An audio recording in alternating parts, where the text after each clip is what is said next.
Assalamualaikum warahmatullahi wabarakatuh. Halo guys, balik lagi sama aku Wahidin. Pada kesempatan kali ini kita akan melanjutkan persiapan kita buat ujian mandiri, khususnya untuk SIMAK UI. Nah, jadi pada video kali ini aku akan ngebahas soal SIMAK UI tahun 2016, khususnya di mata pelajaran ekonomi.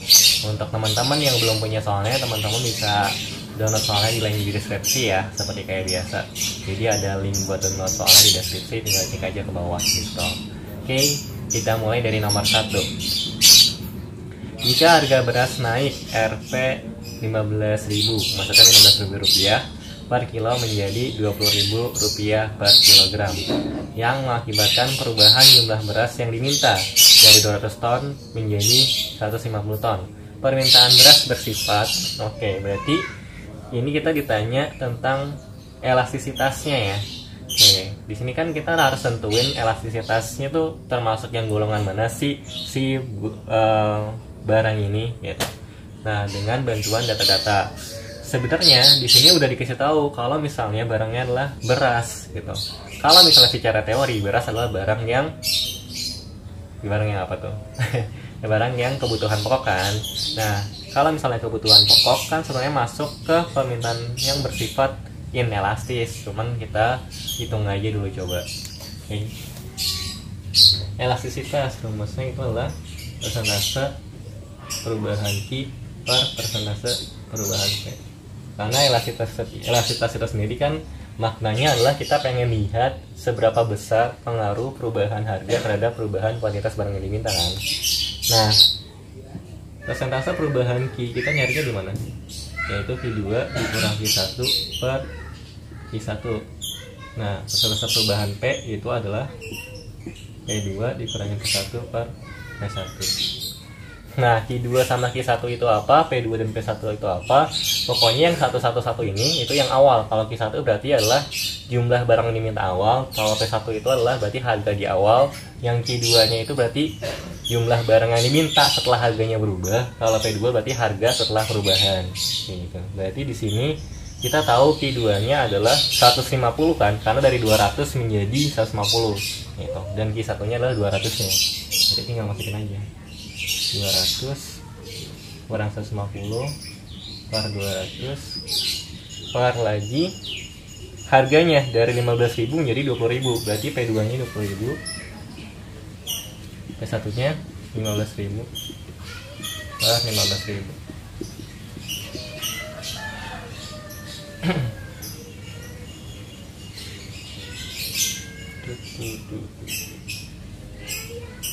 Oke, sorry. Ini Q2-nya aku nulisnya apa dulu sih?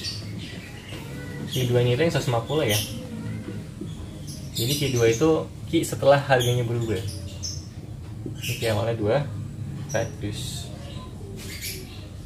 Iya, betul. Harganya dari 15.000 jadi 20.000, berarti 20.000, 15.000, 15.000. Nah, di situ kita kerjain yang bisa dikerjain. Pertama kurangin dulu kan, 150 kurang 200 berapa? 50 minus 50 ya per 200. Bawahnya 20.000 dikurangin 15.000 berarti berapa tuh? 5.000 kan per 15.000. Habis itu kita coret nolnya. Ini 50 sama 200 nolnya hilang 1. Yang 5.000 sama 15.000 nolnya hilang 3. Ini 5-nya nggak kecoret ya, sorry. Nah, ini kan per ya, yang artinya berarti bagi kan. Kita tahu kalau misalnya pembagian pecahan itu cara ngerjainnya gimana? Baginya jadi kali, terus pembaginya dibalik kan. Berarti ini minus 5 per 20 dikali nih, kan per ya, ganti jadi kali. Nah, ini yang bawahnya dibalik. Ini tadinya kan 5 per 15 kan. Jadi 15 per 5. Sederhanain deh. Ini sama-sama bisa dibagi 5, berarti ini 1 sama 4 ya. Ini sama-sama bisa dibagi 5 juga, ini berarti 3 sama 1. Berarti tinggal 1 kali 3, berarti 3 per 4 kali 1 per 4. Kelihatan ya tuh? Coba puterin dikit. Jawabannya adalah 3 per 4. Minus 3 per 4 sih sebenarnya. Cuman kalau untuk elastisitas permintaan itu pasti negatif gitu. Kecuali kita ngomongin tentang elastisitas ini kan, elastisitas silang, cross elasticity. Kalau misalnya elastisitas permintaan, kita nggak perlu lihat tandanya, tapi kita lihat nilainya berapa buat nentuin elastisitasnya. Tapi kalau misalnya kita mau nentuin suatu barang elastisitas silangnya itu komplementer atau misalnya substitusi barangnya, baru kita lihat tandanya. Kalau ini kan elastisitas permintaan biasa kan. Nah ini kita dapat minus 3/4. Minusnya bisa kita abaikan, kita lihat 3/4 nya aja. 3/4 itu kan setara dengan 0,75 kan ya. Nah 0,75 ini berarti kurang dari 1 ya kan. Nah kurang dari 1 itu berarti termasuk yang inelastis elastisitas silangnya. Masih inget nggak elastisitas itu apa aja dan berapa aja angkanya? Jadi pertama ada inelastis sempurna ya. Kalau misalnya inelastis sempurna, nih putus ini, fokus dulu deh.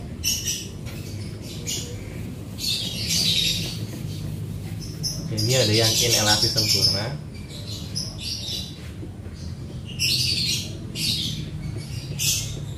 Ini E-nya sama dengan 0. Berarti ini mau harganya berubah berapapun, barang yang dimintanya nggak berubah. Berarti ini adalah barang yang jumlah barang yang ditawarinnya tuh sama yang diminta itu tetap gitu. Contohnya apa? Tanah. Nah terus ada yang inelastis. Inelastis ini barang kebutuhan pokok, itu yang nilai elastisitas silangnya, elastisitas permintaannya adalah kurang dari 1. Berarti jawaban yang nomor 1 itu yang inelastis ya, yang B gitu. Terus ada yang elastisitasnya uniter.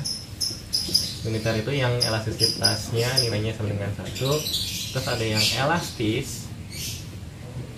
Elastis itu berarti lebih besar daripada 1.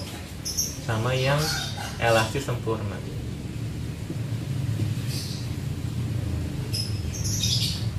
E-nya tidak terhingga. Kalau inelastis ini ingat aja ini barang kebutuhan pokok. Kalau yang elastis itu barang mewah, kebalikannya. Kalau yang elastis sempurna ini barang-barang yang keberadaannya, yang harganya itu diatur sama organisasi dunia. Gitu. Contohnya adalah minyak bumi. Jadi seperti yang aku bilang, sebenarnya di nomor 1 ini, misalnya kalian mau nebak banget juga boleh. Nebaknya tapi nebak berdasarkan teori ya, karena berdasarkan teori itu kan beras adalah kebutuhan pokok dan kebutuhan pokok itu masuk ke yang permintaannya adalah inelastis kan. Jadi sebenarnya bisa langsung jawab yang B gitu. Tapi kalau misalnya kalian mau make sure lagi, kalian punya banyak waktu lebih, kalian mau memastikan jawaban kalian benar-benar benar gitu, kalian silahkan hitung dan nanti dapat hasil 0,75, sama aja jawabannya inelastis juga. Sip. Kalau ada pertanyaan tulis di kolom komentar ya. Oke, lanjut nomor 2. Arman memperoleh tambahan uang saku menjadi 500.000 per bulan ketika Arman menjadi juara di sekolahnya. Dengan uang sakunya yang baru tersebut catat 5.000, saya kira titik, berarti faktor lainnya nggak tetap. Berarti kita fokus ke tambahan uang saku aja. Nah, di sini kan opsinya ngomongin tentang konsumsi, yang di A pilihan konsumsi yang A ya, yang B itu garis anggaran, yang C itu tentang jumlah barang yang dapat dikonsumsi, yang D tingkat kepuasan, yang E-nya jumlah konsumsi juga. Kita lihat satu-satu ya. Yang A, pilihan konsumsi Arman menjadi lebih banyak. Oke. Sebenarnya kalau untuk pilihan konsumsi itu kan berarti depends sama atau tergantung sama suppliernya kan. Supplier berarti sisi supply-nya maksud aku. Berarti tergantung sama produsennya. Kalau misalnya produsennya nggak nambah, berarti kan jumlah barang yang bisa dikonsumsi juga, pilihan konsumsinya pun nggak nambah juga gitu kan. Berarti yang A itu salah karena nggak ada hubungannya. Kalau nomor 2 itu kita bahas dari sisi Arman sebagai konsumen gitu. Yang B, garis anggaran Arman bergeser ke kanan. Nah, garis anggaran itu kan budget line ya. Budget line itu benar. Salah satu faktor yang mempengaruhinya adalah anggaran kita atau pendapatan kita. Kalau misalnya pendapatan kita naik, itu bisa menyebabkan budget line kita bergeser. Tapi apakah arah pergeserannya itu benar atau enggak? Oke, budget line atau garis anggaran ya.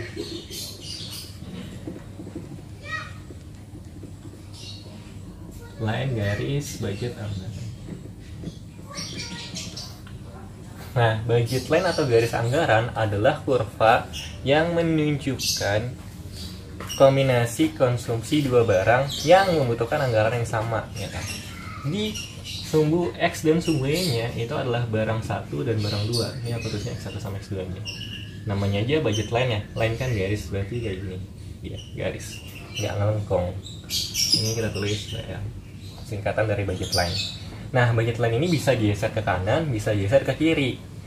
Apa salah satu yang mempengaruhi pergeserannya? Yaitu pendapatan.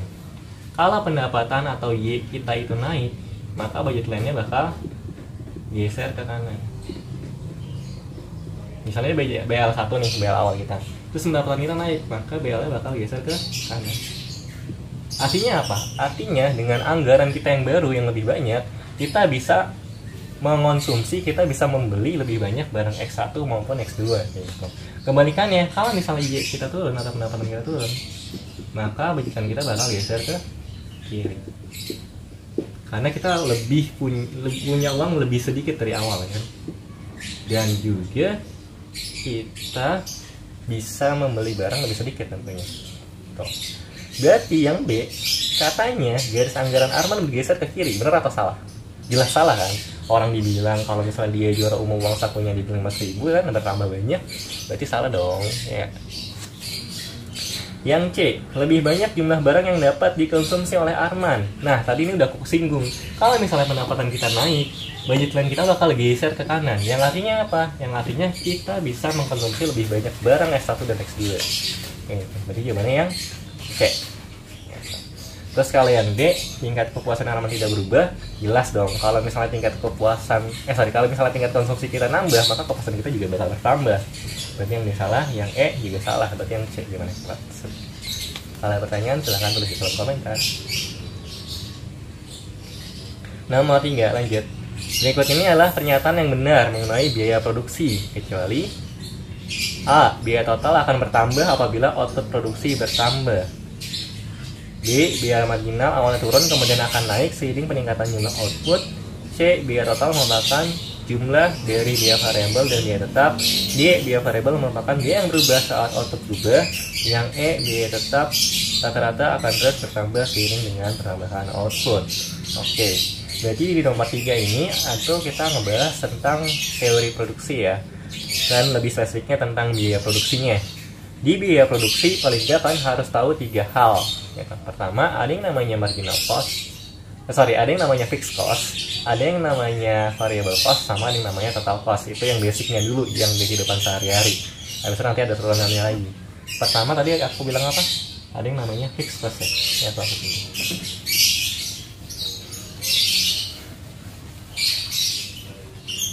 Ada yang namanya, ini biasa ditingkat juga dengan FC. Nah, namanya aja yang fix ya. Fix itu kan tetap. Udah fix berarti udah nggak berubah-ubah lagi. Ini adalah biaya tetap. Biasanya biaya tetap adalah biaya yang tidak berubah berapapun kalian berkonsumsi kan ya, berproduksi, maksud aku sebagai produsen. Ini berarti tidak berubah berapapun output kan. Output itu jumlah barang yang diproduksi. Nah, terus selain itu di sini kan fixed cost, ada variable cost. Iya benar, ada variable cost di sini juga. Aku bahas sama variable cost atau disingkat dengan VC atau biaya variabel bahasa Indonesianya, itu di soal itu.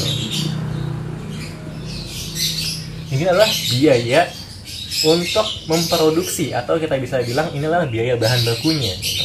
Jadi biaya variabel adalah biaya yang seiring dengan pertambahan output, pertambahan barang yang kita produksi itu semakin besar juga nilainya.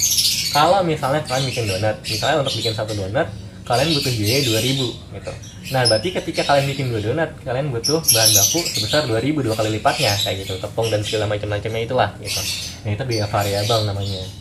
Jadi ini bertambah atau berubah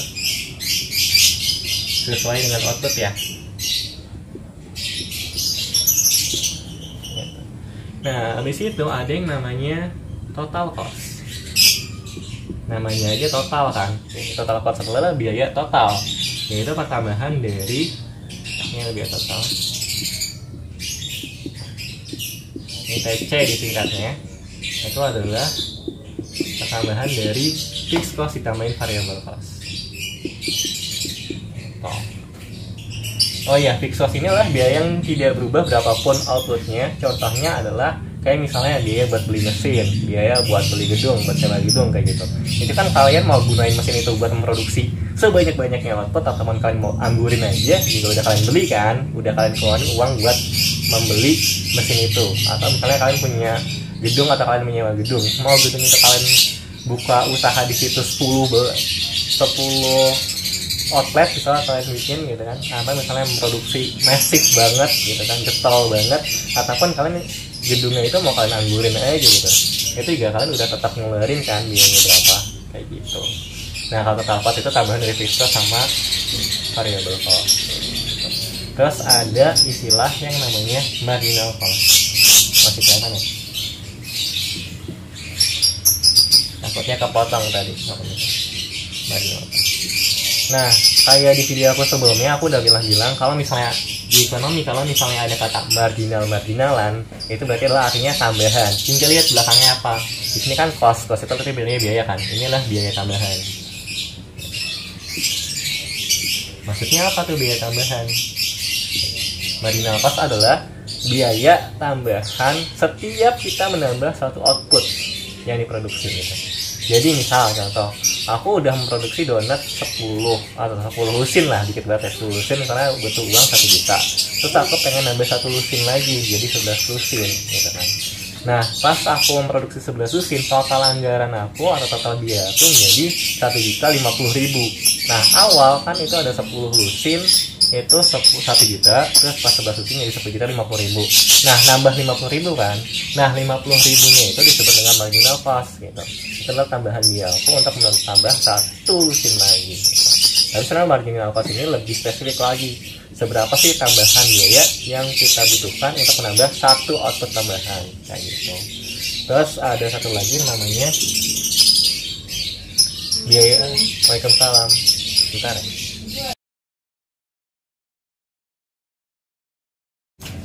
Halo guys, balik lagi. Sorry tadi ada tamu, jadi aku pause dulu videonya karena aku ini bikinnya di garasi videonya. Oke, jadi tadi kita udah sampai bahas marginal cost ya. Nah, selain marginal cost ada lagi yang namanya biaya rata-rata. Biaya rata-rata itu apa? Biaya rata-rata itu adalah sebenarnya biaya yang dibagi sama total output kita. Nah, biaya rata-rata itu ada macam-macam. Fixed cost punya rata-ratanya, namanya average fixed cost atau AFC. AFC ini didapat dari FC dibagi sama fixed. Nah, ada lagi yang namanya average variable cost, itu rata-rata dari variable cost AVC. Nah, itu berarti VC dibagi sama V. Ada lagi yang namanya ATC. Ya, bentar. Yang namanya ATC. Inilah rata-rata dari total cost, berarti ATC dibagi sama V. Nah, sama yang perlu kalian ingat, kalau misalnya yang average-averagean atau yang rata-rataan itu adalah apapun biaya yang disebutin di belakangnya dibagi sama kuantitas outputnya atau barang yang diproduksi. Nah, karena yang marginalan itu adalah apapun yang di belakangnya tapi diturunin dari awalnya. Marginal cost berarti adalah total cost diturunin pakai turunan. So, nah, terus balik lagi ke soalnya. Di sini kan nanya pernyataan yang benar mengenai biaya produksi, kita kali kan. Yang A, biaya total akan bertambah apabila output produksi bertambah. Benar atau salah? Biaya total mana? Ini kan total cost. Total cost adalah fixed cost ditambahin variable cost. Variable cost aja bertambah nih. Kalau misalnya outputnya bertambah, berarti benar kan? Total cost atau biaya total itu akan bertambah seiring dengan pertambahan output. Yang A benar.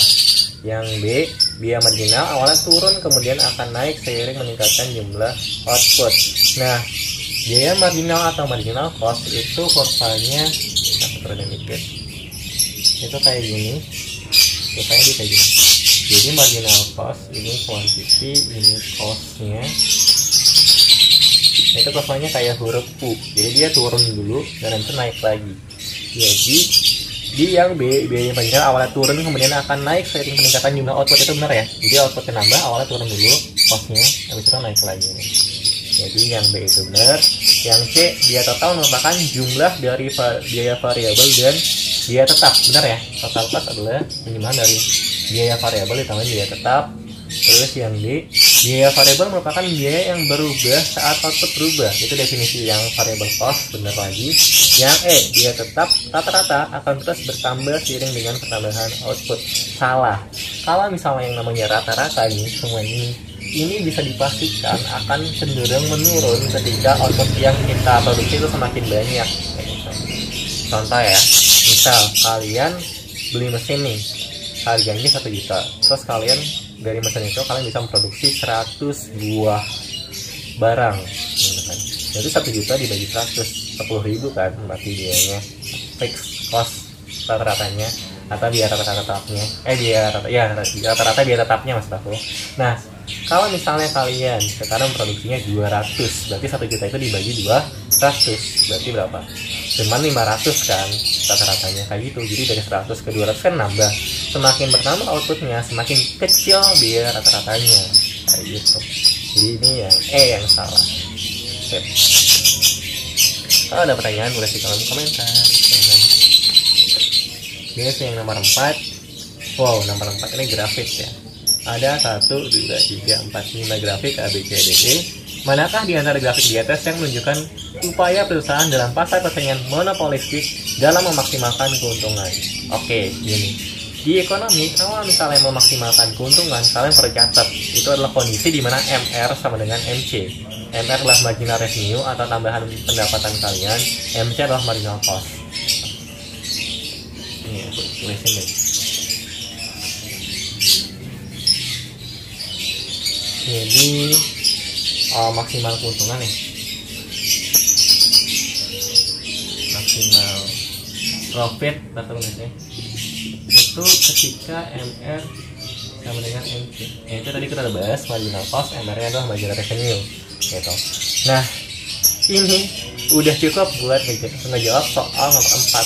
Tinggal kita lihat aja mana sih grafik nomor 4 yang ada MR nya dan ada MC nya ketemu sama dengan berpotongan ya kan? Coba cari yang gambar A, itu ada kurva MR, ada kurva D, ada kurva MC, terus ada titik yang MR yang motong MC gitu.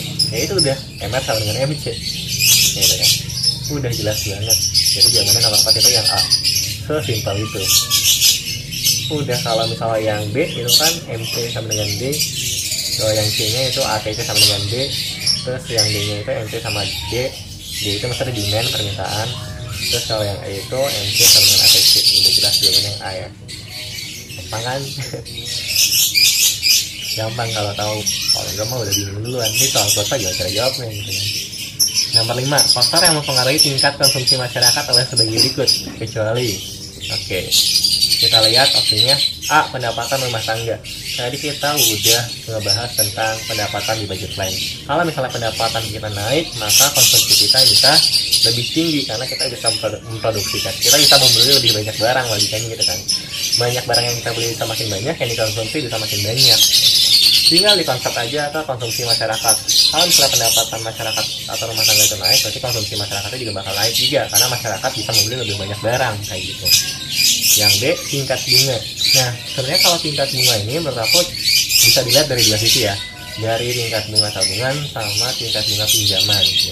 Kalau misalnya tingkat bunga tabungan itu tinggi gitu, berarti ketika aku nabung aku bakal dapat bunga yang lebih tinggi nih, berarti aku lebih untung dong. Maka aku cenderung untuk menabung, ya nggak? Gitu, karena tergiur bunganya yang tinggi, aku bakal dapat bunga yang tinggi. Jadi ketika tingkat bunganya itu naik, maka tingkat konsumsi aku akan menurun karena aku cenderung memilih nabung daripada aku jajan gitu. Berarti yang B benar. Terus, nah tingkat bunga ini juga bisa dilihat dari tingkat bunga pinjaman. Kalau misalnya tingkat bunga pinjaman itu tinggi, berarti ketika aku mau meminjam, wah aku harus mikir dulu nih, aku harus balikin lebih banyak karena bunganya tinggi gitu kan. Maka aku cenderung untuk tidak meminjam. Gitu. Jadi ketika tingkat bunga itu tinggi, otomatis aku bakal mikir-mikir buat pinjam uang. Yang artinya apa?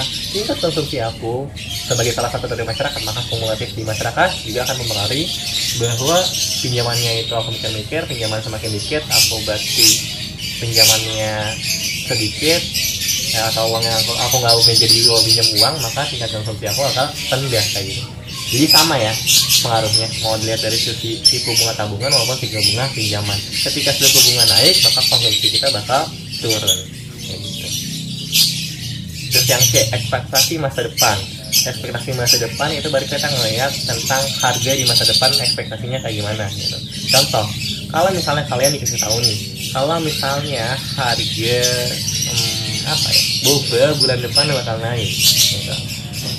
Oh, pasti kalian mikir, wah boba bulan depan bakal naik nih, gue beli sekarang deh mumpung masih murah harganya gitu.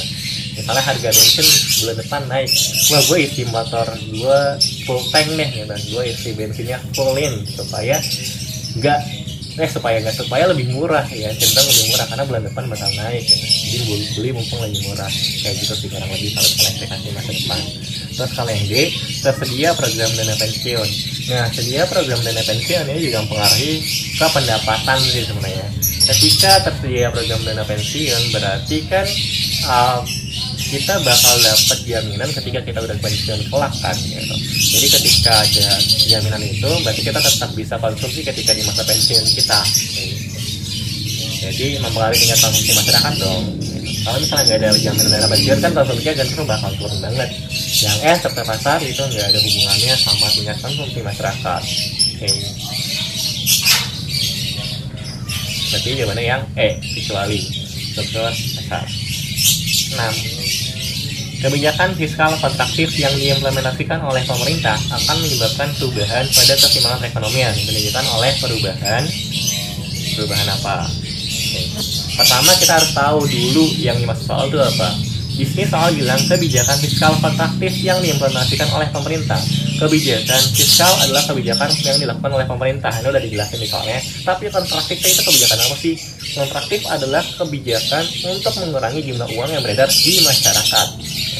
Biasanya ini untuk mengatasi inflasi ya.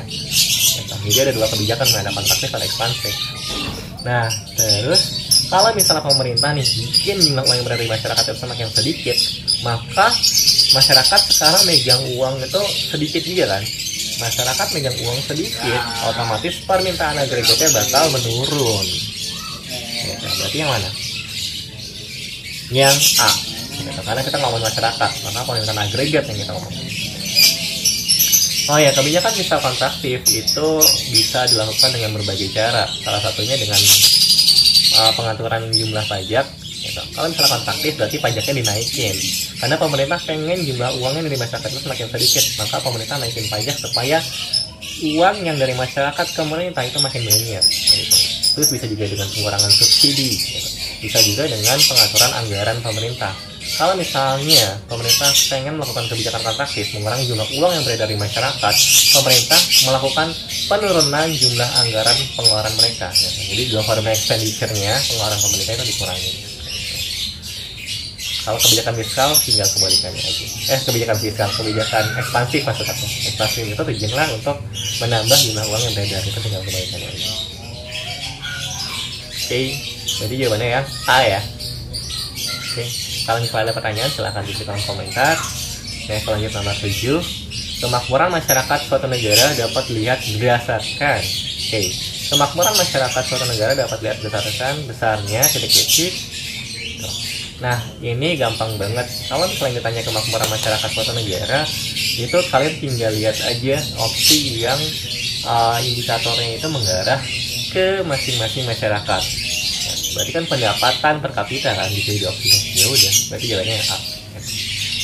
Pendapatan per kapita adalah salah satu indikator kemakmuran suatu masyarakat. Jadi kalau misalnya pendapatan per kapitanya semakin tinggi, kita bisa dibilang masyarakat suatu negara itu semakin cenderung makmur. Lanjut nomor 8. Wow, soal akuntansi panjang sekali. Perusahaan Naruto merupakan perusahaan yang bergerak pada bidang jasa advertising. Pada tanggal 1 Desember 2015, perusahaan menerima iklan yang akan ditayangkan pada setiap minggu, yaitu tanggal 10, 17, 24, 31 Desember 2015. Jadi di tahun 2015 ada 4 kali. Dan tanggal 3 sama 10 Januari ini tahun berikutnya sebesar 48 juta. Nah, 48 juta ini adalah biaya iklannya ya, biaya pemasangan iklannya ya. Oke. Jika saldo akun iklan dibayar di muka menunjukkan saldo 24 juta. Saldo akun tersebut adalah A benar karena bla bla bla bla, B salah, C benar, C salah, E benar. Oke, berarti kita harus tentuin kasus di soal nomor 8 benar apa salah, dan kalau misalnya benar kenapa, kalau salah kenapa. Pertama kita harus pahami dulu konsep dari soalnya. Konsep dari soalnya adalah konsep di sini berarti konsep iklan dibayar di muka ya. Oke, sesuatu yang dibayar di muka. Jadi kalian harus tahu maksud dari dibayar di muka itu. Dibayar di muka artinya itu dibayar duluan di awal. Di sini dikasih tahu kan kalau misalnya iklannya itu ada di tanggal 10, 17, 24, 31 Desember sama 3 sama 10 Januari. Nah, tapi 1 Januari itu udah diterima penerimaan iklan yang akan ditayangkan. Jadi duluan diterimanya. Jadi iklan dibayar di muka. Aku singkat aja DDM ya, dibayar di muka itu sebesar 48 juta yang diterimanya. Nah, ini seharusnya tayang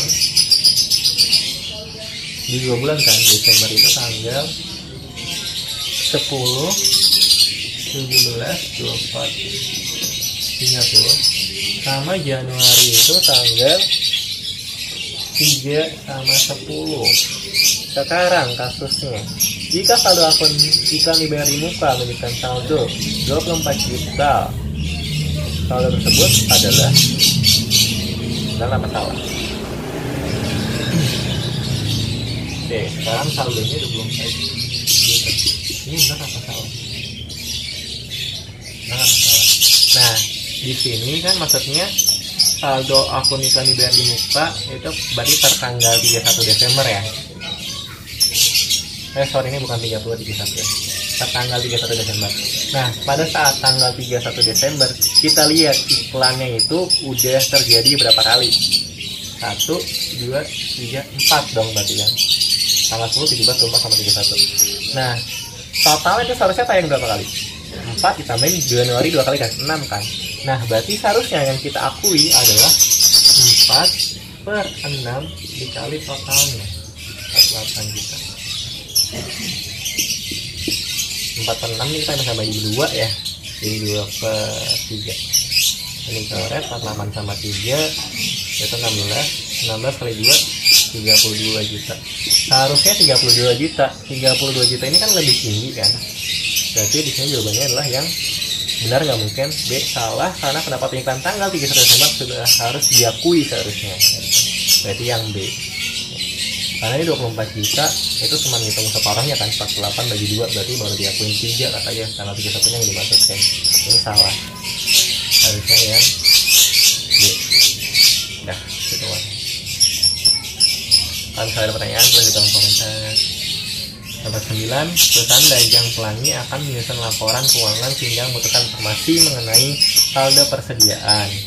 Anda sebagai staf akuntansi melihat neraca saldo sebelum penyusunan pelangi pada tanggal 31 Desember 2015 terdapat saldo sebagai berikut: persediaan 20 juta, penjualan 70 juta, terus pembelian 60 juta, retur pembelian 2 juta, diskon pembelian 1 juta, biaya transaksi pembelian 8 juta. Berdasarkan data yang ditentukan, berdasarkan data yang ditemukan, nilai persediaan akhir adalah C. Ini sebenarnya ada rumusnya, tapi kalau misalnya kalian bukan tipikal orang yang menghafal, menurut aku kalian cukup pahami konsepnya.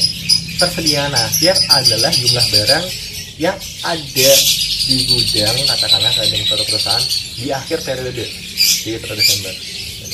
Jadi ibarat kata selama 1 tahun berjalan, perusahaan ini kan ada kalanya dia ngebeli barang, ada kalanya ngejual barang. Nah, ketika perusahaan itu membeli barang, berarti persediaannya makin banyak kan? Itu tambah, itu menambah persediaan akhir. Ketika perusahaan itu menjual barang, berarti itu mengurangi persediaan akhir ya, kayak gitu. Nah, tinggal lihat perusahaan itu punya persediaan awal itu berapa. Jadi persediaan akhir adalah persediaan awal ditambahin sama pembelian kalian itu seberapa banyak, gitu kan? Istilahnya sama penjualannya. Simpel itu konsepnya sebenarnya. Nah, yang perlu kalian perhatikan adalah kalau kita ngomongin tentang pembelian, yang kita lihat adalah pembelian bersih. Karena ketika kita melakukan pembelian, ada kalanya pembelian itu ada potongan, ada biaya transportasi gitu. Kalau misalnya kalian membeli suatu barang terus kena biaya transportasi. Nah, biaya transportasi itu diinternalisasi atau ditambahin ke nominal dari pembeliannya. Gitu. Kebalikannya, kalau misalkan dapat diskon, berarti pembelian kalian juga bakal dikurangin. Atau misalnya ada retur, berarti juga pembeliannya dikurangin.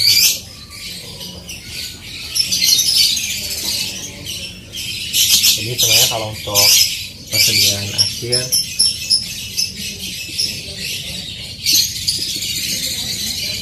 itu adalah persediaan awal, tadi gue bilang ya, ditambah pembelian bersih dikurang sama penjualan. Nah, pembelian bersihnya dulu deh kita hitung biar kalian nggak bingung. Pembelian bersih. Nah, pembelian bersih kita lihat.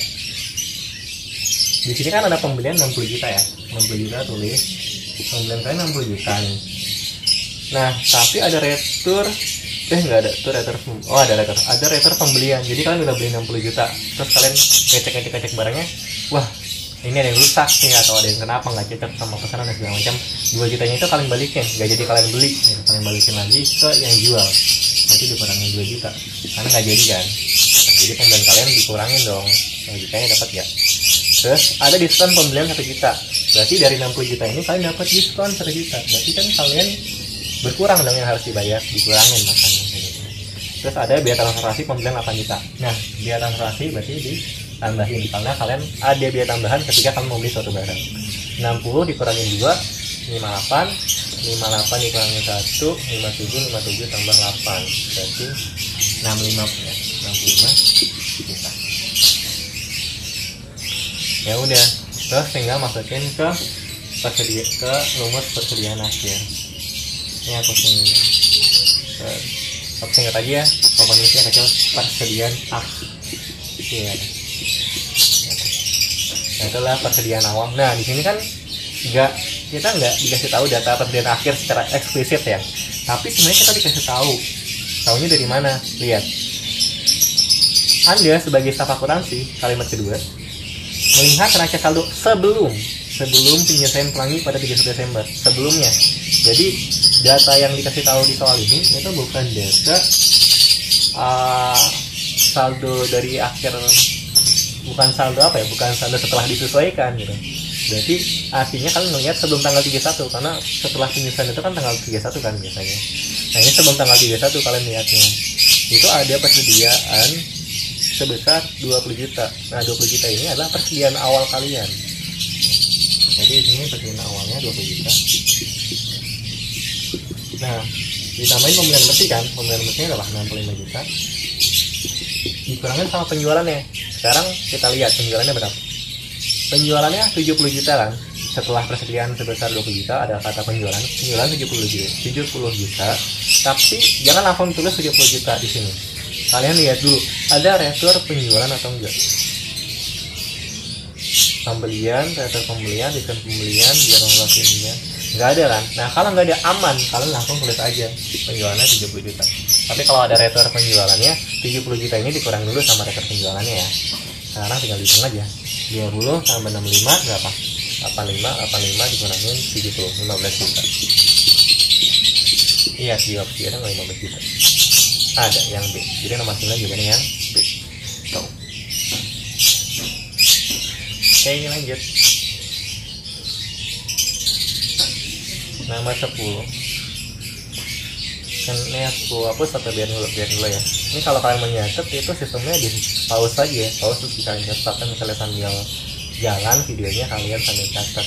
Karena nggak mungkin aku nungguin kalian nyatet, kan aku nggak tahu kalian selesai nyatet kenapa deh ya. Nggak kedengeran kalian ngomong kau udah selesai nyatet kah belum jangan dihapus dulu, nggak kedengeran kan. Oke, nomor 10.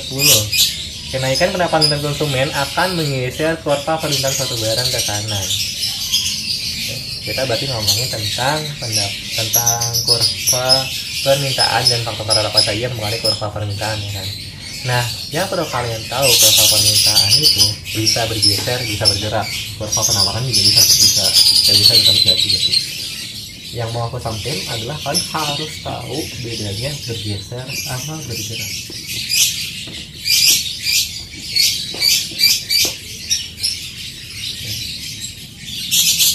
soal permintaannya. Jadi gambarnya kayak gini ya. Ini adalah sheet-nya, di sini adalah tag-nya, di sini adalah demand. Nah, jadi kalau di kurva permintaan itu ada dua jenis perubahan, ada pergerakan sama pergeseran. Di kurva penawaran juga sama. Nah, kalau misalnya pergerakan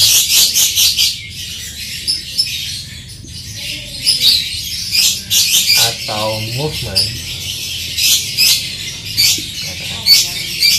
apa biasanya dipanjang lagi movement along demand curve gitu kan. Kita maksudnya pergerakan sepanjang kurva permintaan, itu faktornya adalah harga barang itu sendiri.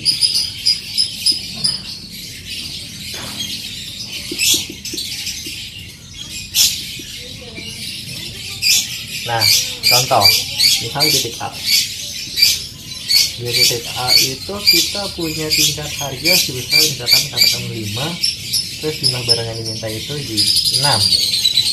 Ketika harganya itu berubah naik ya kan, jadi 6, berarti barang yang dimintanya bakal turun kan, misalnya katakanlah jadi 5.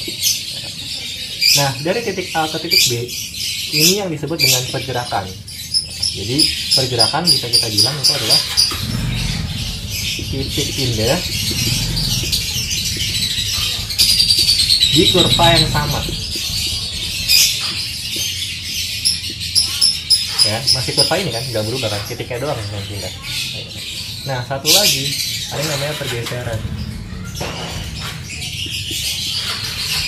atau shifting. Nah, shifting ini kebalikannya. Kalau misalnya pergerakan atau movement itu faktornya adalah faktor harga barang itu sendiri. Kalau shifting faktornya adalah non harga barang itu sendiri ya. Contohnya apa? Nah, kalau di soal nomor 10 misalnya, kenaikan pendapatan konsumen, pendapatannya naik nih. Tadi apa logikanya? Kalau misalnya pendapatan kita naik, kita bisa membeli barang lebih banyak kan. Nah, ketika pendapatan kita naik, ketika Y kita naik, maka permintaannya geser ke kanan. Nah, karena yang di kanan ini menunjukkan tingkat konsumsi yang lebih tinggi. Berarti di sini benar ya. Pokoknya adalah harga. Kita bisa pendapatan, bisa jumlah penduduk, bisa apa lagi, selera masyarakat, terus bisa lagi harga, tapi harga barang substitusi atau komplementer, pokoknya selain harga barang itu sendiri. Oke, kita lihat bawahnya, sebab faktor-faktor yang dapat menggeser faktor-faktor yang dapat menggeser kurva permintaan ke kanan adalah penurunan harga barang itu sendiri dan kenaikan pendapatan konsumen. Oke, pendapatan konsumennya benar bisa menggeser, tapi yang salah ini lihat, penurunan harga barang itu sendiri. Kenapa salah? Karena harga barang itu sendiri itu menyebabkan pergerakan, bukan pergeseran. Berarti nomor 10 itu yang atasnya benar, yang bawahnya salah. Yang B. Jadi hati-hati. Karena ini sering banget keluar dan sering banget ngejelasin orang. Soal-soal kayak gini. Yang penting kalian tahu bedanya pergeseran sama pergerakan. Nomor 11. Industri semen terdiri atas beberapa perusahaan besar yang bersaing dengan ketat melalui strategi non harga, seperti iklan untuk memasarkan produknya di pasar. Oke. Sebab perusahaan semen bersifat oligopoli yang memiliki karakteristik jumlah pelaku pasar sedikit dan produk yang dihasilkan hampir serupa satu sama lain. Oke. Nomor 11 kita lihat yang atasnya. Di sini kan dikasih tahu ya, industri semen itu terdiri atas beberapa perusahaan besar yang bersaing sangat ketat melalui strategi non harga, seperti iklan untuk memasarkan produknya di pasar. Nah benar, di atas itu sangat-sangat benar. Kalau misalnya ada beberapa perusahaan doang yang bersaing, berarti strategi yang paling tepat adalah non harga. Non harga itu salah satunya iklan. Terus bawahnya sebab perusahaan semen bersifat oligopoli. Nah oligopoli inilah pasar yang dengan beberapa perusahaan aja isinya di dalam pasarnya. Berarti benar juga kan, yang memiliki karakteristik jumlah pelaku pasar sedikit. Nah ini udah jelasin benar kan, dan produk yang dihasilkan hampir serupa satu sama lain. Ya benar juga gitu. Berarti benar-benar berhubungan yang A jawabannya. Next 12. Kasus gagal bayar transaksi saham oleh PT Sekawan Inti Pratama Tbk atau SIAP merupakan salah satu contoh kasus yang menjadi tugas otoritas jasa keuangan. Oke, kasus gagal bayar yang dilakukan oleh PT Sekawan ini adalah kasus gagal bayar oleh lembaga non-bank. Nah, lembaga non-bank setelah ada OJK itu diawasi sama jasa otoritas jasa keuangan. Jadi sawahku ini benar yang atas. Yang bawah, sebab pengaturan dan pengawasan terhadap kegiatan jasa keuangan di sektor perbankan, sektor pasar modal, dan sektor industri keuangan non-bank merupakan tugas utama Bank Indonesia. Ini salah ya. Dulu iya benar ini Bank Indonesia ngurusin ini, tapi setelah ada OJK ini dipindahkan ke OJK gitu. Berarti salah. Benar salah. 13, next.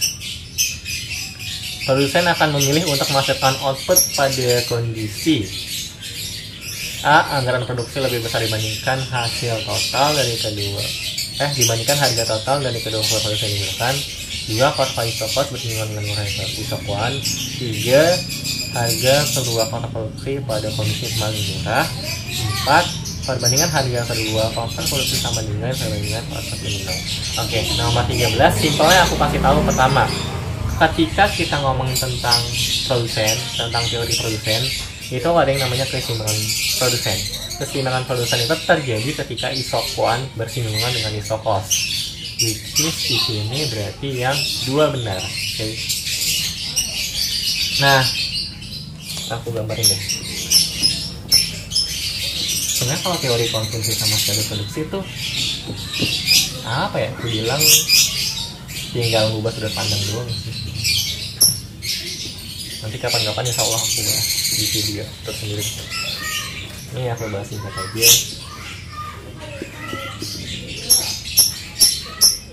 Ini ada yang ngelengkung, ada yang lurus. Yang lurus ini namanya isokos, yang lengkung ini namanya isokuan. Di sini ada X1 sama X2, di mana X1 dan X2 adalah faktor produksi ya, FP. Nah, isokuos ini adalah kurva yang menunjukkan kombinasi dua faktor produksi yang membutuhkan biaya yang sama, iso sama kos biaya. Isokuan itu adalah kurva yang menunjukkan kombinasi dua faktor produksi yang menghasilkan output yang sama. Iso itu sama, kuan itu adalah quantity atau output ya, jumlah output gitu. Nah, di titik ini yang bersinggungan itu adalah equilibrium dari produsen atau keseimbangan produsen. Jadi coba kita lihat pernyataan nomor 1. Anggaran produksi lebih besar dibandingkan harga total dari kedua produksi yang digunakan. Ini salah. Kenapa aku bilang salah? Karena ketika anggaran produksi kita lebih tinggi daripada kedua faktor produksi yang kita gunakan, berarti itu menunjukkan isokos yang lebih rendah. Nah, isokos yang lebih rendah yang di bawah ini itu belum optimal, itu belum equilibrium kita, belum equilibrium dari produsen. Nah, produsen tuh nggak memilih di titik ini. Ngapain kita memproduksi di titik ini kalau kita bisa produksi di tingkat yang lebih besar ya? Yang lebih ke kanan gitu kan. Terus yang satu salah berarti 3 salah, kita-kitanya 3. Harga kedua faktor produksi pada kondisi paling murah, ini nggak relevan sih, karena ketika harga produksinya itu rendah maupun enggak, itu bukan pertimbangan dari produsen gitu, karena produsen tuh ngelihat kurva isokon sama isokuan. Nomor 4, perbandingan harga kedua faktor produksi sama dengan perbandingan output marginalnya. Nah, ini nomor 4 benar, karena 2 benar, nggak mungkin 2 sendirian kan, 2 sama 4 benar. Oke, berarti yang 13, 2 dan 4 benar. 14.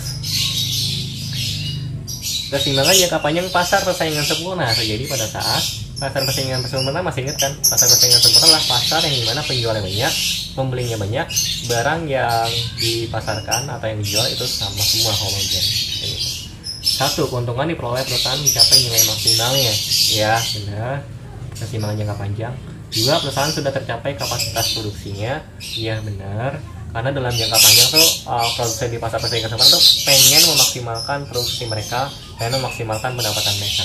Tapi sayangnya penjualnya banyak dan jumlah barang yang diperjualbelikan itu sama di masing-masing usaha. Jadi walaupun mereka udah mengoptimalkan sebagaimanapun, tetap mereka dapat laba normal di jangka panjang atau zero profit. Oke. Nomor 3, tidak ada perusahaan yang ingin keluar dari pasar. Ya benar, jadi nggak ada yang keluar karena ya udah, dan nggak ada yang pengen masuk juga. Nomor 4, perusahaan memperoleh laba ekonomi sebesar 0. Yang tadi aku bilang, perusahaan dalam jangka panjang mendapatkan laba normal atau zero profit, atau bahasa Indonesia-nya berarti laba sebesar 0. Ini jawabannya 1, 2, 3, 4 benar semua. Terakhir 15, Indonesia lebih unggul dalam produksi beras dibandingkan Jerman. Namun Jerman lebih unggul dibandingkan Indonesia dalam produksi mobil. Oke, berarti Indonesia di satu sisi itu benar unggul atau menang, yaitu di produksi beras, tapi Jerman di sisi lain tuh unggul di produksi mobil. Kedua negara melakukan perdagangan internasional saling bertukar karena kedua negara tersebut mempunyai. Nah, kalau misalnya keunggulannya ini di satu sisi tapi di sisi lain kita kalah gitu kan, atau punya keunggulan di satu sisi tapi di sisi lain kita masih mengimpor kayak gitu, ini disebut dengan keunggulan komparatif, atau bahasa Inggrisnya comparative advantage. Jadi di sini jawabannya adalah yang nomor 2 sama 4. Udah jelas banget ya, comparative advantage, bahasa Inggrisnya nomor 4 keunggulan komparatif. Udah selesai 1 sampai 15. Berarti nomor 15 jawabannya pakai 2 dan 4. Alhamdulillah sudah selesai buat pembahasan SIMAK UI Ekonomi 2016. Dari aku kurang lebihnya mohon maaf, semoga bermanfaat. Kalau misalnya ada pertanyaan, silahkan kalian tuliskan di kolom komentar. Kalau misalnya ada pembahasan yang kelewat, itu tinggal kalian ulang aja, karena ini bukan share langsung. Kalian bisa di share itu yang merah di bawah tuh, ke kiriin lagi buat pengulangan. Ulang lagi videonya. Tapi kalau misalnya masih belum paham, silahkan tulis di kolom komentar. Semoga bermanfaat, semoga selalu diberikan kesehatan kalian di tengah kondisi yang kayak gini. Semoga juga selalu semangat terus belajarnya sampai kalian bisa masuk ke PTN dan jurusan yang kalian mau. Assalamualaikum warahmatullahi wabarakatuh. Dadah.